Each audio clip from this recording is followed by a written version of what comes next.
Blog Talk Radio.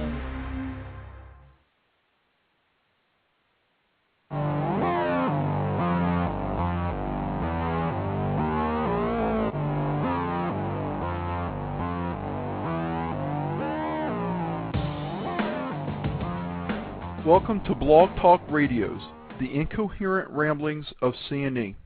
Christopher and Eric are your hosts, coming to you live from Greensboro, North Carolina, as we do every Thursday from 6 to 7 p.m. Eastern Time.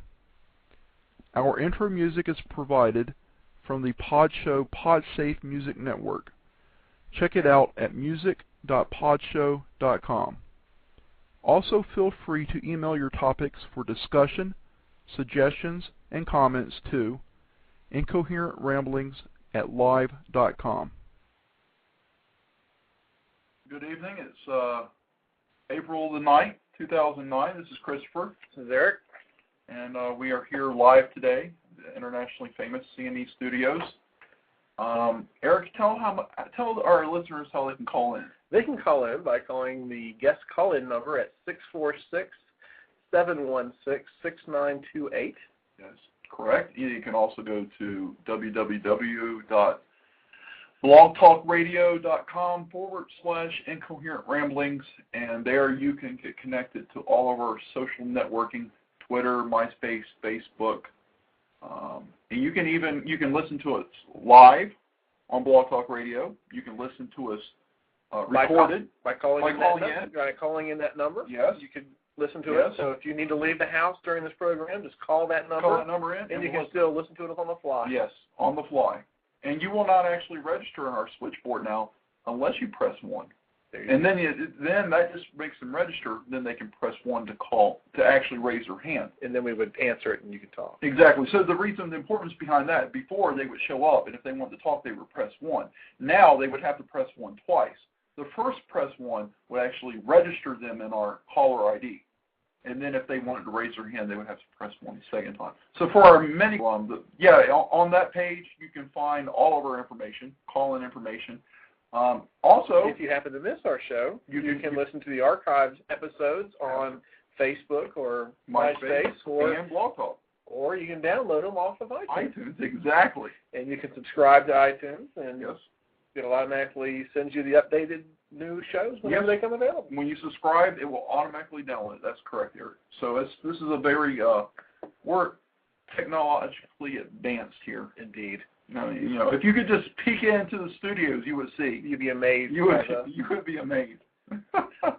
Spaceship-like. Exactly. Electronics. It's pretty amazing. Everything is. Our sponsors treat us well. Yes. Yeah. There's no doubt about that.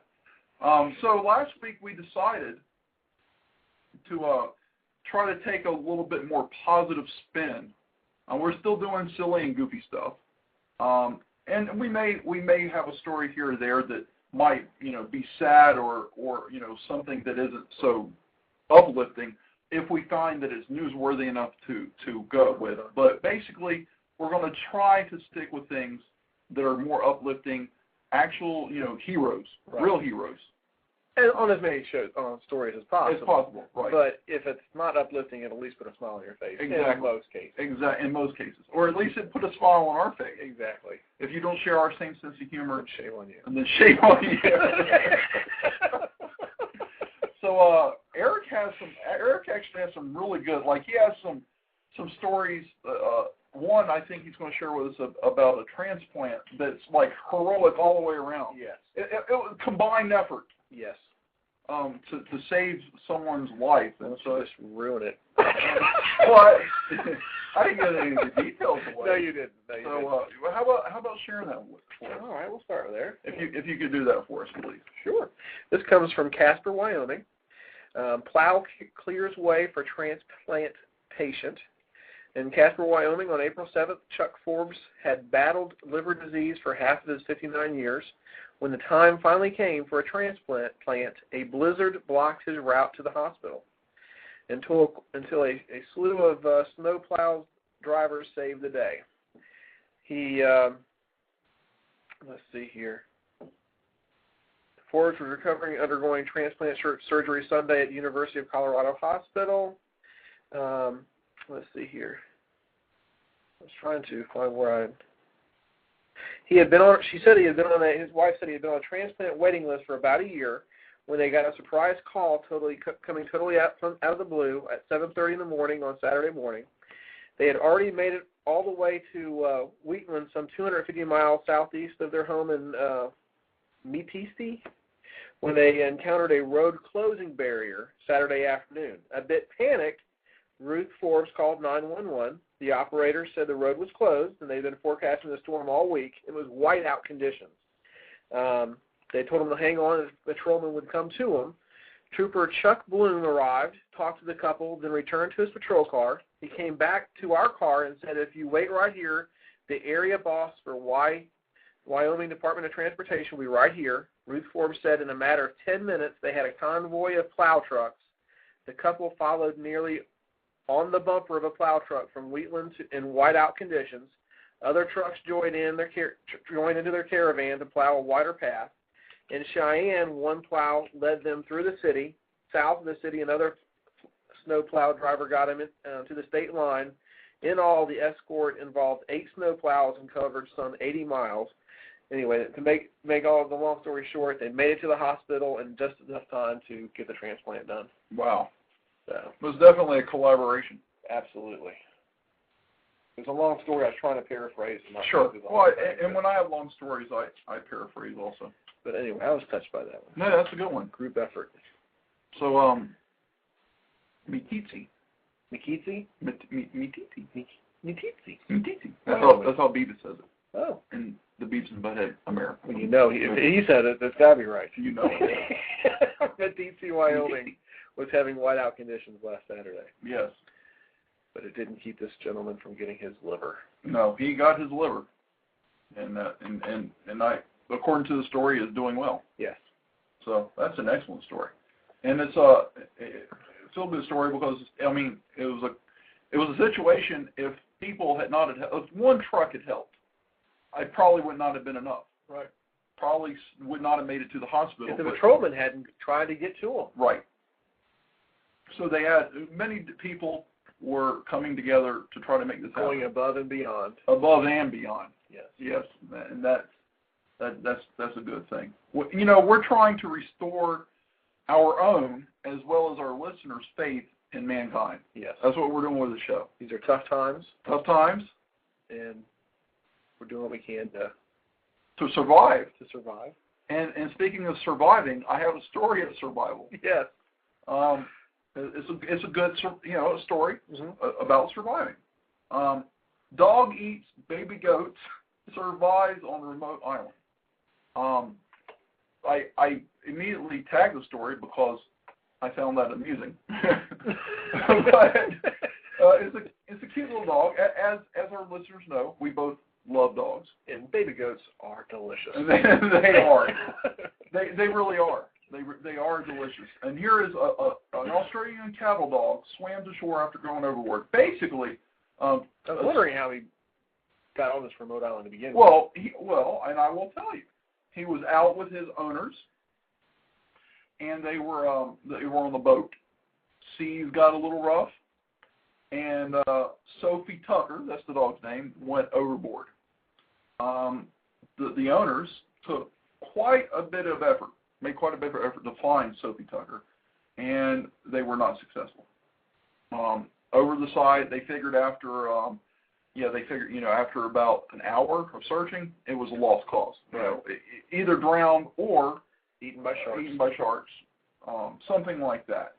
So basically, fast forward a couple days later, there's this island off of Australia where it's very few humans there, and most of the humans that are there are like park rangers. That's it. And some park rangers were noticing, and also koala bears. There's a large koala bear population there. Also delicious. Yes, also delicious. But they're up in the tree, and Sophie Tucker could not get to the koala bears. Right. So she opted for the baby goats. More for the rangers. Yes. So basically, it was the remote island of St. Bees. They saw what seemed to be a wild dog, and they were trying to catch it. Couldn't catch it. Sophie Tucker had reverted back to a wild animal and was doing quite well, even though she'd Just been a few weeks later? Yes. So they're looking around and they started finding baby goat carcasses. And they were like, oh, well, so, and that's how she was surviving. And she became wild and vicious. She wouldn't let anyone near her or touch her. She wouldn't take food from everybody. She had little teeth, and she was wild and vicious. Little nasty teeth. she was wild and vicious. So what dog is Sophie? She is an Australian, what is she? Is a cattle dog. Cattle dog, that's right. You told us that earlier. Yeah. I don't paying attention. Yeah, she rounds up cattle. Right. Nips at their heels. Or baby goats. Or baby goats. So she could probably actually, her owners could use her now to herd baby goats. Absolutely. So basically, they set a trap. They trapped her. They gave her a little sedative or whatnot. Brought her back. Her owners heard about the story. They came, and as soon as she saw her owners, she reverted from being wild back to her normal self and went running to them like crazy, giving them hugs and kisses. And they, obviously, the Rangers knew that they were the rightful owners by the way the dog was acting. So basically, what they were pretty amazed by is that, she's a cattle dog, but she's been a house dog. But get this is the neat thing. Where she was lost on the boat was approximately 5 nautical miles.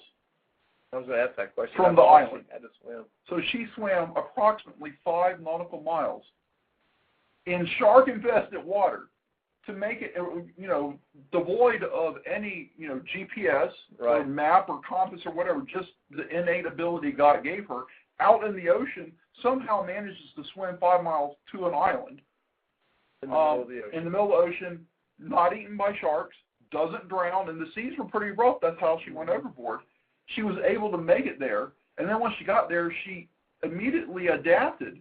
Instead of, being a pansy and saying, I can't handle this, she immediately adapted and was able to survive until she was found. So I thought that was a pretty neat story. It is. I know that if I lost my dog, I would be, just absolutely stricken until I was able to find her, or at least have resolve of what happened. Right. And if you lose a dog in the ocean, the likelihood for resolve isn't there. Right. So I thought it was a neat story. It is. So you got another dog story. I do have another dog story. This is a dog story. This dog, a Portuguese water dog, is specially trained to sniff out deadly allergens. Mm-hmm. So they're not exactly a cute animal, in my opinion. I would have one because I like dogs, but this is a specific. This dog serves a specific role, much like a seeing eye dog. Mm-hmm. This little girl has a very a severe allergy to peanuts. If she even comes in contact with peanuts, she's dead. Basically, it's pretty severe. And that's what these dogs are used for. They're used to help out children as to not go there. But they can also be trained to sniff out bombs and narcotics. So basically people said, hey, if they can be trained to do that, why not peanut protein? There you go. So fast forward to Sherry and Brett Mers of Monument, Colorado. Their daughter Riley is so allergic to peanuts that touching a bit of peanut shell can burn a hole in her skin and send her into life-threatening anaphylactic shock. So that's a pretty bad allergy. Pretty bad allergy. She was running through her sister says, I was running through the park playing with my sister in the sand, and I thought a bee had stung me. As she recalls, she started jumping up and down and screaming, and I jumped to my mom and dad, and they took the peanut shell out, and I almost had to have a skin graft. So that's just kind of like telling you how allergic she is. Almost having to have a skin graft just because of that. But now, 8-year-old Riley doesn't have to fear a repeat of that frightening and painful experience. As she sat next to her mother on the couch, her arms were wrapped around the neck of 2-year-old Portuguese water dog named Rocco. Thanks to the dog, she has been able to do the simple things she couldn't do before, like going into a candy store and walking without fear through the mall. So the dog didn't actually save her from this, but he is there to allow her to return to some kind of normalcy. Right. Because without this dog, she basically has to live in a bubble. She can't do anything. Yeah, it says if just peanut protein gets in the air. In the air. It gets into her lungs, it can be deadly. And I guess a dog can smell the peanut protein and lead her away from it. them. Yeah. Yep. It's so dangerous. And the story goes on into the special training. I'm not going to go into all that, but basically, his training did cost $10,000. That's not cheap. It's an expensive dog. No, the dog can't make mistakes. Mistakes are not an option. So it has to detect allergens 100% of the time. The training was $10,000 more than they could afford, but family and friends donated the funds so Riley could gain some freedom and security. So this is another feel-good story of people collaborating together to make a difference. Right. Family and friends pitched in. They got the money they needed. The dog was trained. And now the reporter asked Riley about her first trip inside the candy store made possible by Rocco. And she said, that was really cool because the closest I ever got to a candy store is at the checkout place where they have those shells that have some candy on it. But now he wears a bright yellow service dog vest like a C9 dog. He steers her away from the chocolate aisle and even detected peanut M&Ms that her mom never saw. Riley ended up in the gummy candy aisle where she bought a big gummy butterfly. Would you say that Rocco changed your life?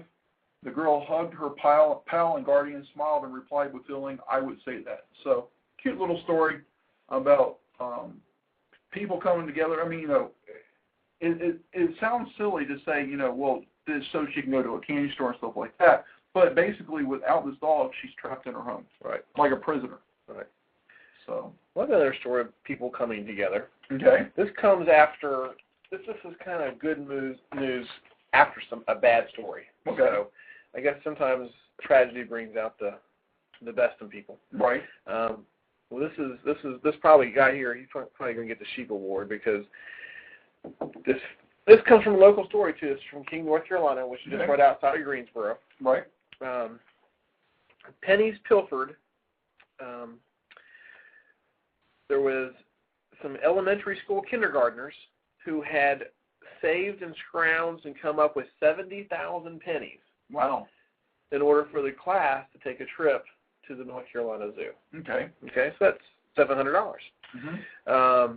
They were trying to show them the value of saving, just how much just saving a penny can bring to you. So a life lesson. Right. Mm-hmm. So this 114 5-year-olds had raised 70,000 pennies, and some nitwit stole their entire savings. Some burglar broke into their house, into the school, and stole the change. Took it to police speculated they took it to a local coin machine at a grocery store, turned it into cash, and anyway, Food Line, a local grocery store, heard about the story. They decided to host a cookout on a rainy Saturday. Food Line and the King community all came together on a rainy Saturday and raised $2,000 for the kids. And now they're going to go make their trip to North Carolina. Did they find this person? No, but the Sheppardies hope to make an arrest soon. the good Sheppardies of said that they hope to make an arrest. County, is it? I don't know. The Sheppardies in King, North Carolina. Mm-hmm. Yes. Hope to make an arrest. They are honing in. Yes. And they're about to strike. Yes. Well, that's good. Well, you know what would be interesting?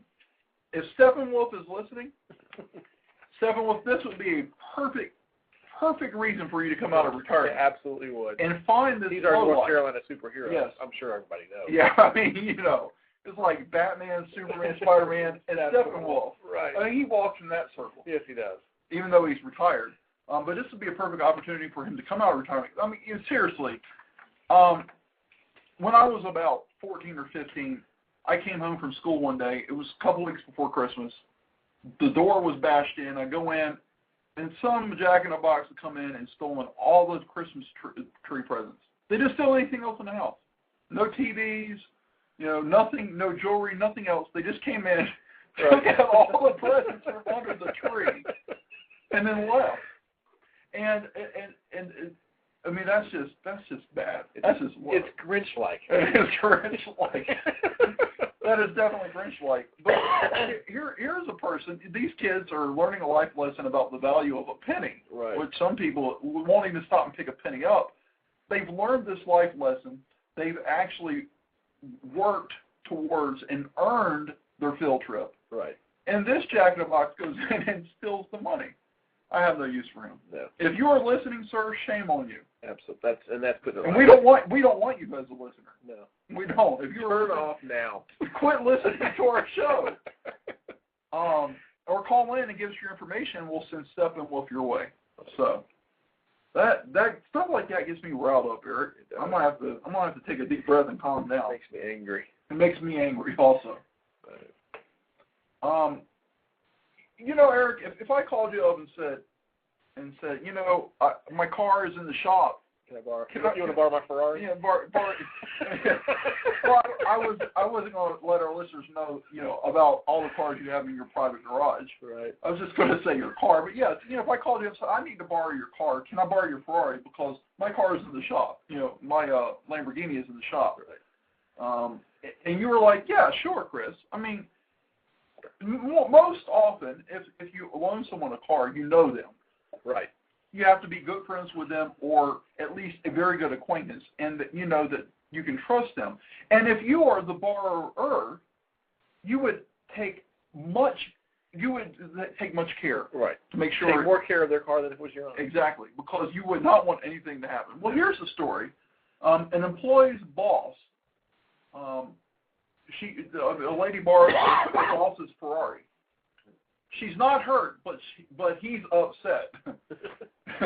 Boulder Creek, California. The California Highway Patrol said a 23-year-old woman driving an expensive Ferrari owned by her boss flipped it after taking a curve too fast, causing an estimated, are you ready? Yes. $125,000 in damage. House. That is a house. The officer said the woman escaped the crash Saturday without injury, but her boss was irate. The unidentified woman apparently lost control after taking a curve at too high a speed, hit an embankment, and flipped. The officer said the woman was driving the car with the owner's consent, and alcohol was not a factor. Right. I was surprised to see that she was not a woman in her 60s. No, because it seems to be there's a trend, yes, of women in their 60s that are even their grandmothers that are making very poor decisions in driving. Yes. And so she was not in her 60s, but you know, she's already set a precedent when she's in her 60s. If you loan your car to, you know exactly, you know what you're getting. Yeah, but you do. I mean, you know, people are not going to be loaning the car, but still, now when she's in her 60s, it's going to be worse. This is a gateway car. This is a gateway accident, and who knows what's going to be happening with her in her 60s. But to make some continuity there, you are going to further story about women in their 60s. I am, but that's going to be later. Well, it's going to be later. I got to save that one for later. You got to save that one. I think I got a couple of feel-good stories. At least one or two more. Oh, I'm done with my feel. Well, I have a funny story. Well, I got plenty of funny go stories. for it. I haven't got into my funny stories yet. I have a woman who turned 115 on April 6th. Wow. That's old. That's almost twice 60. I wonder if she still drives. Great grandmother. Yes. The world's oldest known living person celebrated her 115th birthday on Monday. Mm. So, Gertrude Baines was honored at the Western Hospital with music, a letter from the president, and 2 cakes. Oh. Because they need more room for the candles. That could be it. One cake just wasn't going to work. She was born in 1894. Wow. In Portugal. 2 centuries ago. Yes. You know, calendar-wise. She's already lost me. She says, Baines' physician said she only has 2 complaints. Number 1, she doesn't like the bacon. Not crisp enough. I'm right there with her. I can certainly relate. Bacon is good. Crispy bacon is better. And the other is that she fusses about her arthritis in her knees. But other than that, she's just getting around like doing well. I think she's earned the right to complain about her arthritis at 115. Yeah. I read a story a couple of years ago about a lady who has passed away now, who at that time was the oldest living lady. And they asked her what her secret was, and she said she ate an entire whole raw onion every day and chewed lots of tobacco. That was her method of long life. Does this lady share any tidbits about how to extend her life? I don't see that in here. I've read. I'm thinking bacon. Bacon is the key. I think I'm going to live forever. I may never die if that's the key. You would be interested. It has nothing to do with anything. You may be interested in this. There is an invention called the bacon weave. The bacon weave. Yes. You get a large frying pan or a skittle. Skittle. I just made up a word. A skillet. Skillet. Or something. Or skittle. Yeah, or skittle. It's like fruit. That's like a candy. Okay, a skillet. I just had this bacon of the and brain. Skittles sound good though. Yeah. I mean, bacon goes with everything. It does. But what you do is you do horizontal and vertical stripes of bacon, interlocking and interweaving them until you actually have created like a fabric of bacon. Like a fabric. Yeah. Okay, you fry it on one side until it gets, it doesn't have to be super crisp, but it starts to get crisp. Mm-hmm. And then you flip over your bacon fabric. Uh-huh. And then while the other side is cooking, you put whatever kind of goodies inside of it you want. You know what it sounds like to me? What does it sound like? A bacon placemat. It does.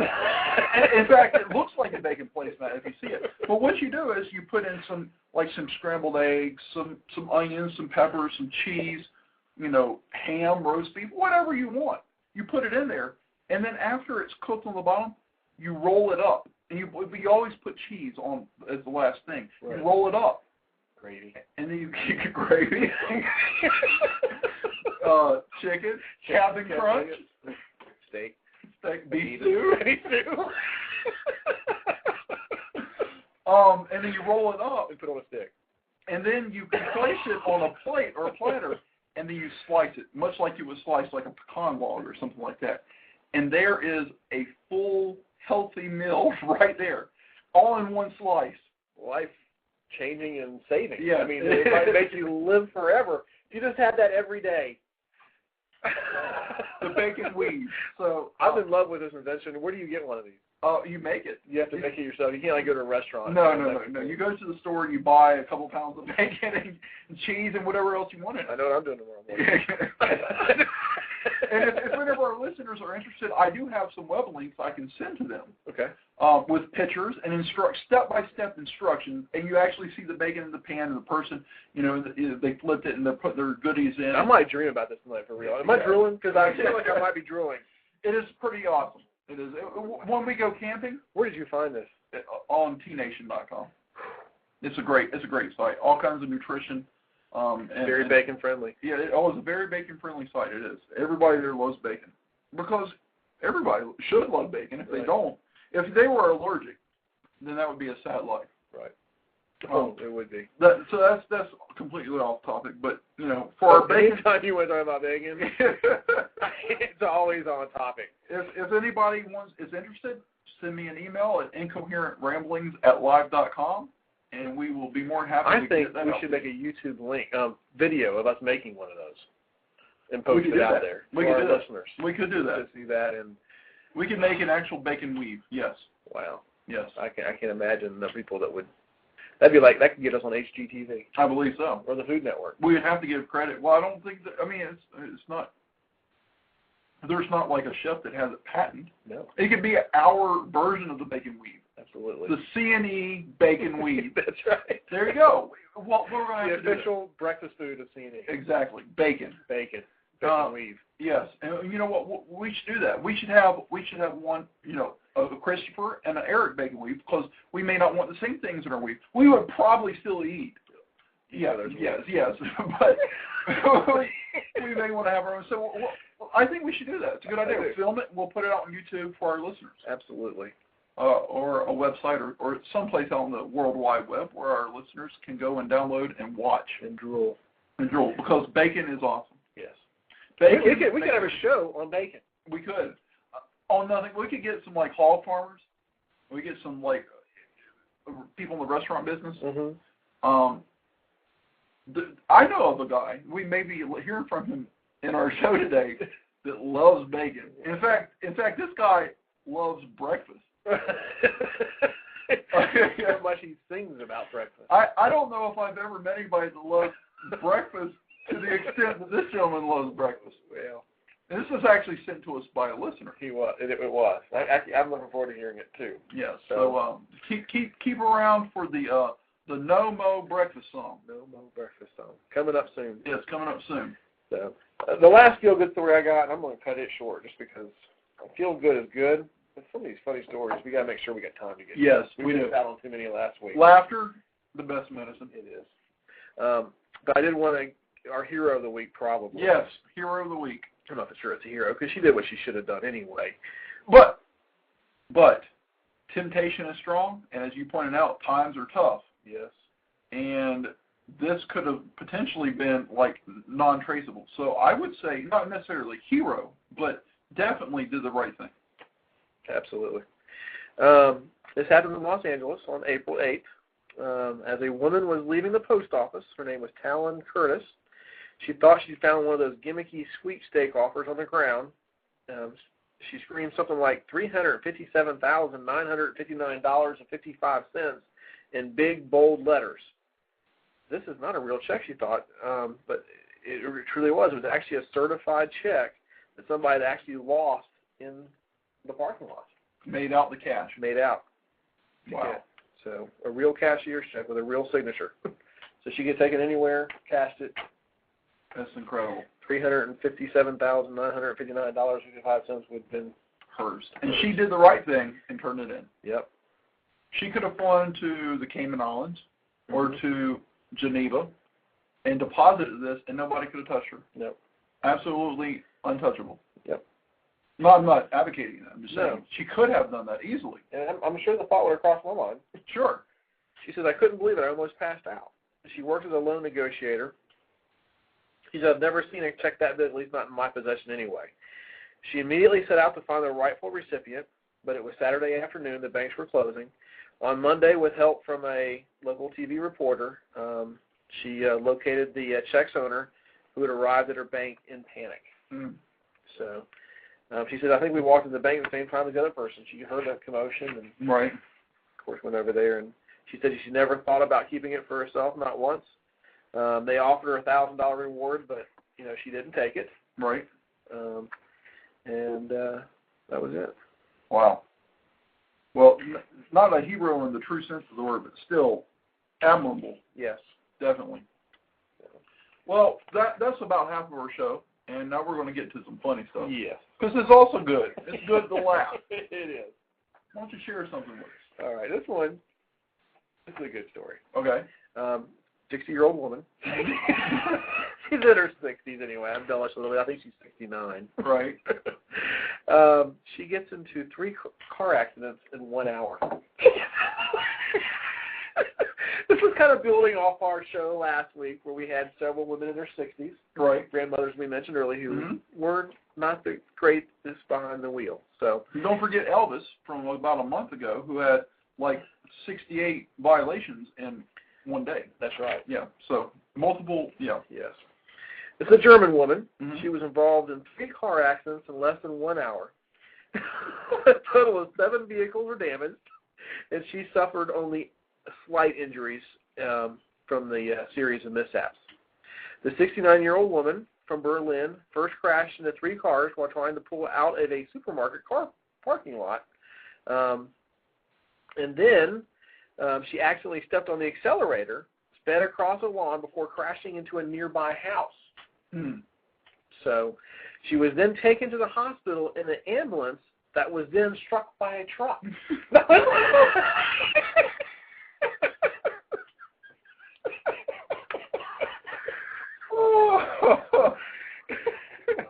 Oh. It was fortunate nobody was actually seriously hurt in any of the accidents. But it was just a little bit like dominoes toppling, she said. Right. So as we discussed earlier, she probably would be wasting her money to buy a lottery ticket. Yes. Wow. 3 accidents in 1 hour. Yeah, 3 accidents in 1 hour. And one was in the ambulance.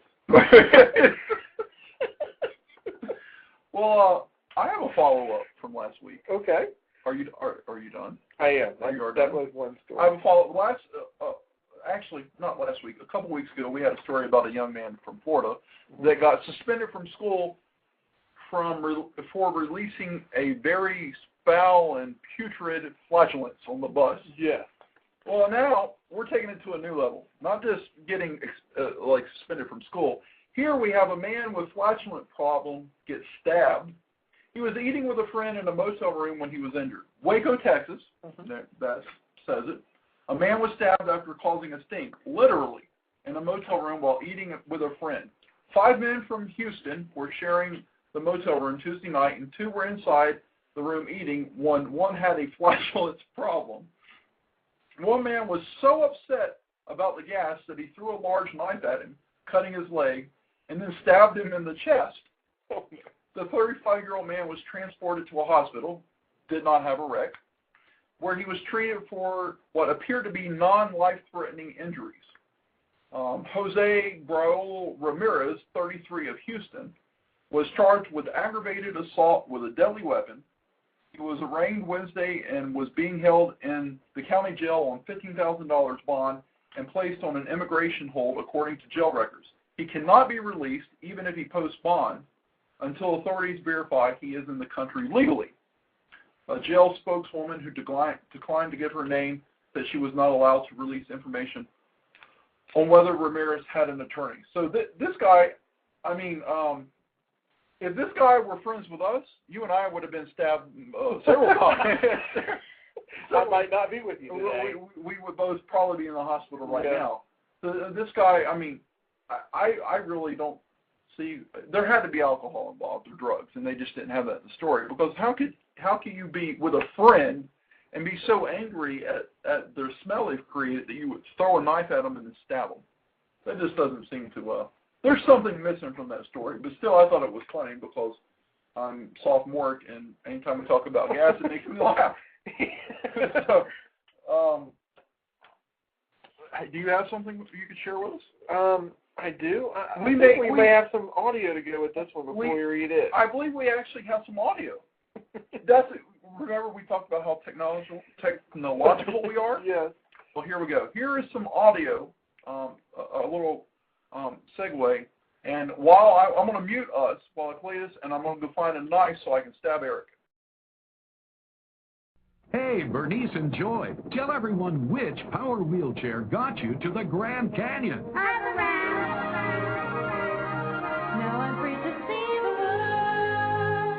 With a Hover-Round, you truly are free to see the world.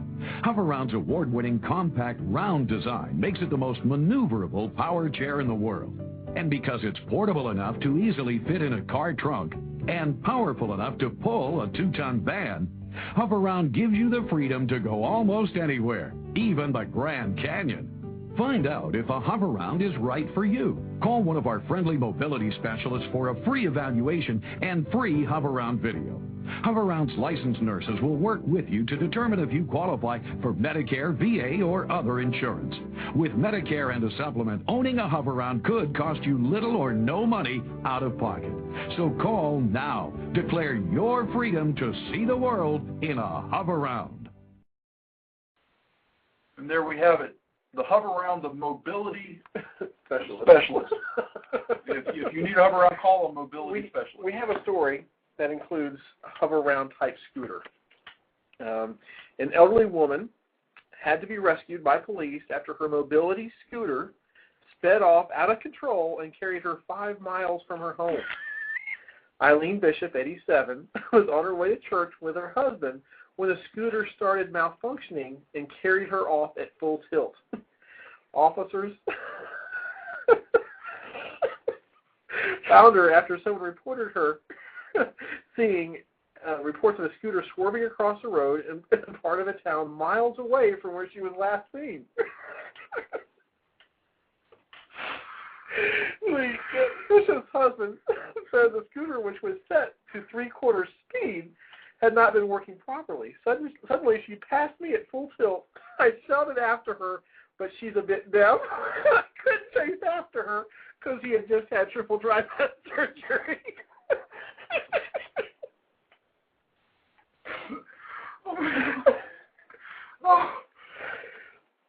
She just disappeared off the radar. I was just about in tears, he said. His wife said she could not remember how the incident unfolded and how she had become separated from her husband. I just lost him, she said. I was half asleep, to tell you the truth.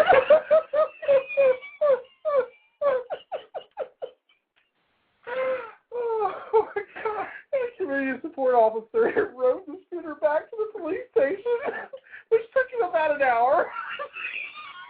And he said it appeared to be working normally. Can you see this policeman riding the scooter down the road? Oh, man, I bet he is getting such grief from his coworkers. Oh, he said, I think Miss Bishop just gripped the controls and went too fast and held on for dear life. He said, I would like to thank all the various cars and van drivers who tooted their horns and waved and laughed at me the entire route.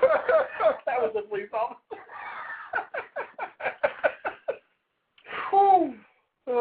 Anyway. My jaws are cramping.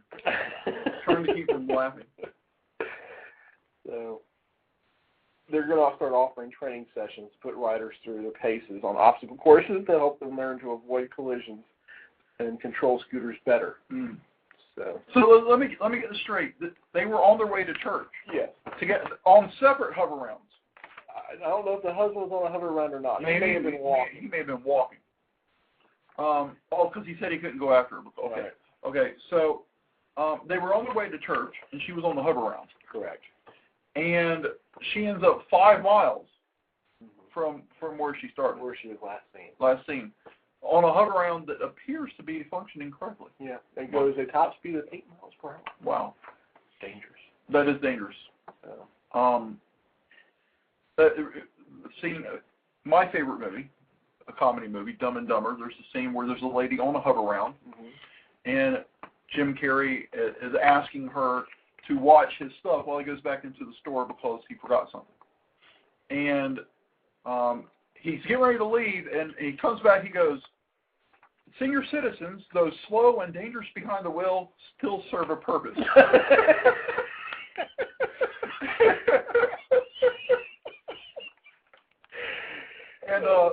And while you were reading that story, I couldn't help but think of that scene with the little old lady on the hover round. So, yes, that I don't know if our listeners will find that humorous, but that I almost had a stroke listening to that story. Right. Wow, that was a good one. Cool. How can you even follow that? Perhaps we should have saved that one for last. That should have been last. We might as well go ahead and wrap it up because that cannot be followed. No. Wow. Well, I have a short story here. Kind of a follow-up from a story we had a couple weeks ago about a lady who appeared to be mentally disturbed that went into a funeral with a wand, dancing around and beating the corpse with her wand and twirling around, and then she was arrested. Wow. Well, here we have a woman starting a brawl at a wake. This is in Arkansas, Magnolia, Arkansas. Deputies said a Texas woman started a brawl at a wake in Arkansas when she arrived with a beer can in her hand. The woman, 52, approaching 60. Armed with a wand? Yes. Faces a third-degree domestic battery charge, as does another woman, over a March 29th fight. Deputy said the first woman arrived at Christie's Chapel Church with a beer can in her hand and said she refused to leave. The first woman then allegedly grabbed the man by the face, leaving scratch marks on his lower right cheek and causing him to bleed. The man's mother allegedly slapped the woman and kicked another woman in the chest. A deputy report claimed the woman with the beer can became passively aggressive and with deputies and said that, and I quote, "No backwood country cop is going to take me to jail." And then, that usually works. If you just say that, they usually just let you off. Exactly. I mean, police officers like to be talking to disrespectfully. Yeah. That usually makes your day. And like you said, it'll get right out of your situation. And unfortunately, there's no more to the story. It doesn't tell why. Like with the other story, at least it followed up and said that no one there at the church. The other story we're talking about is one that had happened, several episodes ago. Yeah, about 3 or 4. You'll have to listen to all the episodes to find that. Yeah, exactly. And it's worth listening to. A wand-wielding woman beating a dead guy at the funeral home. Yes. At the church. Yep, just walked in. She just thought it was the right thing to do. That was a quote. Yes. It was the right thing to do. It just seemed like the right thing to do. Nobody knew her. Nobody. She just felt like she felt called to beat a dead man with a wand. Exactly. It just Who like to her. Who hasn't? Who hasn't? I mean, in fact, I usually fight that urge, but I mean, we've all done. When I go to the funeral home, I usually take a wand with me. Well, of course. And some like that. What else are you going to do that man with? So here we don't have a clue. Did this lady know the deceased? Did she know any of the family or the friends? Or did she just decide to get in her car in Texas, drive to Arkansas, find a funeral? Find a backwood country funeral. A backwood country funeral and start a fight. Who knows? But we do know alcohol was involved. Alcohol was involved. And usually it is. In cases like this, alcohol is usually involved, yes. Yeah. So. We do have another story similar to one we had not too long ago about someone calling 911 over a food order. Yes. And I think we have the 911 audio to go with it. We do. But, anyway, diner dials 911 over a shrimp order. Yes. So this happens in Texas. A woman dialed 911 on Monday afternoon to report that she didn't get the extra shrimp in her fried rice order. Mm. You know? That strikes me as an emergency. Quite emergency. Yes, certainly an emergency. The incident happened at A&D Buffalo's in the 4,000 block of some street in Texas.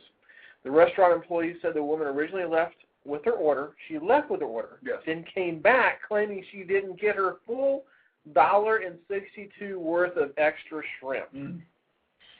Since she had already left the building with her food, they refused to give her a refund. Right. So she started yelling and screaming, brought her boyfriend in, and they started making a scene.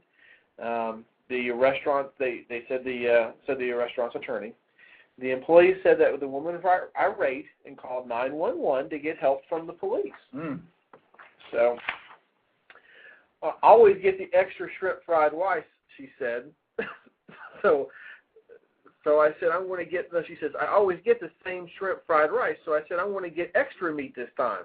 But he didn't even put extra shrimp in there, she told the 911 operator. The woman also demanded that either a refund or additional crustaceans.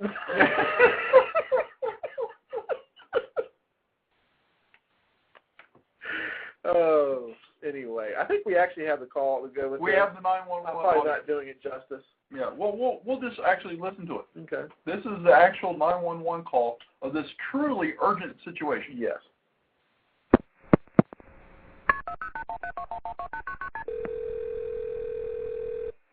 Why not just don't Open City 911? Oh, with the transfer code? Yes, I'd like to get a police officer at 4005 East Belleville Street in Oklahoma City.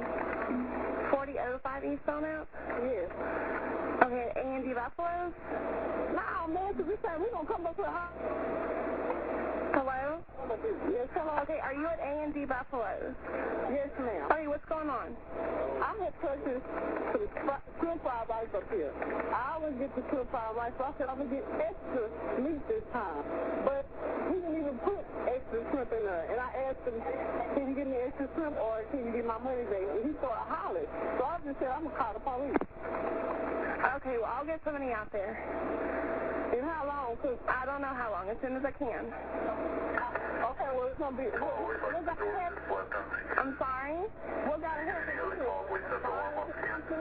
I can't hear you. Do what? I'm just saying to get a police officer up here, what has to happen? I'm going to send an officer. I just don't know how long it's going to take. Okay, thank you. Because I don't get here. I don't.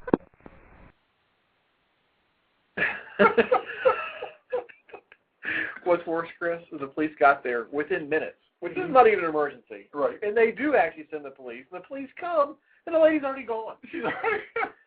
Without her money, without her shrimp, she left. I guess she didn't really want the po-po there. I guess not. And that's kind of a follow-up to a story, as you mentioned, we had a couple of weeks ago, about a young lady who called 911 over some chicken McNuggets. Yes. This lady is calling over her crustaceans. Yep. In that case, the woman was arrested. Yes, she for was. calling 911 in a non-emergency situation. Right. In this case, the police said she would not be punished for the call. Right. But she should have been. She should have been, absolutely. If she had not left, I still don't think she had a leg to stand on. You know, a lot of people will order, like, extra this or extra that. I really try not to unless it's measurable. Like, if I'm going to get 2 pieces of chicken, and I order extra chicken and I get 4 pieces, then I know I've got extra. But shrimp fried rice, how do you really know you got extra shrimp? Especially $1.63 worth. I mean, how are you going to quantify that? Right. And it's an urgent time for her, and she really needed emergency help. Indeed.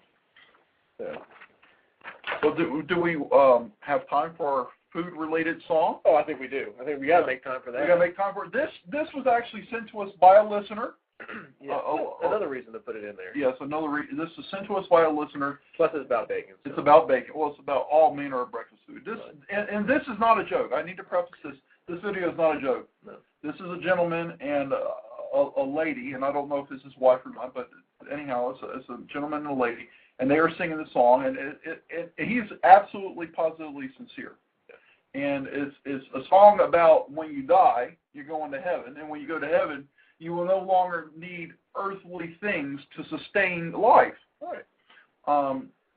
And it's a song about that, and apparently this guy really, really, really loves breakfast. I personally believe there's bacon in heaven. I believe, well, yeah, so there is going to be bacon in heaven. Yes. Anyhow, this is a song. And I will say, everything he mentions in this song could be found in a bacon wrap. Yes, it could or be. Weave. Absolutely. Oh. So here is the song. We have titled it No Mo Breakfast. And we hope you enjoy it. It's about 5.5 minutes long. But we hope you think it's over, it really isn't. Right. We hope you enjoy. The nutritionists say that breakfast is one of the most important meals of the day.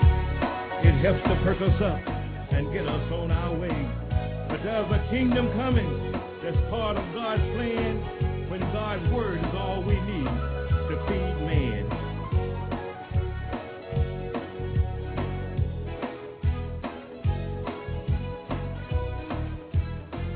No more bacon, no more sausage, no more orange juice, no more coffee, no more biscuits, no more light bread, no more bread, no more scrambled eggs. One of these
crunch, no more cinnamon, no more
If you don't think that's funny, there's something wrong with you. Exactly.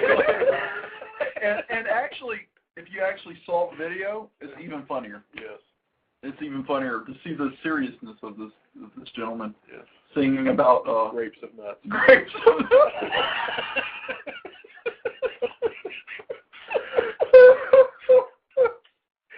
You know, I think we're going to dedicate a whole show to just the stories I don't get to. Exactly. We should do that. Yeah. Like maybe a week at a date. From the vault. Or two weeks at a date or from something. From the vault. I think we should do that. We've got some good ones. They don't have to, if we don't tell the actual date line, people don't know if they're out of date. That is true. That is true. Well, we are actually out of time. Mm-hmm. So we're going to have a show called From the Vault, from Eric's Vault, and it's going to be stories that Eric was not able to get to. Seeing-eyed dogs and women who glue their eyes shut. And just all manner of stories. All manner of stories. So we hope you enjoyed our show today. Mm-hmm. Send us email, contact us, friend us on our networking site. Go to iTunes and subscribe. I will say that Walgreens is getting ready to pull their Chia Obama shelves, so if you want to get those, rush out and go get it now. Go get it now. Go get it wait, right now. Don't wait. Do not wait. This is crucial. Do Brock know about that? And if they get rid of it, I would suggest calling 911. Yes. If they don't have it, call 911 and complain. Exactly. Okay. We'll see you next week. This has been Blog Talk Radio's The Incoherent Ramblings of C&E. Christopher and Eric are your hosts, and we would like to thank you for listening to our show today. Don't forget to tune in for next week's show, live from Greensboro, North Carolina, as we are every Thursday from 6 to 7 p.m. Eastern Time.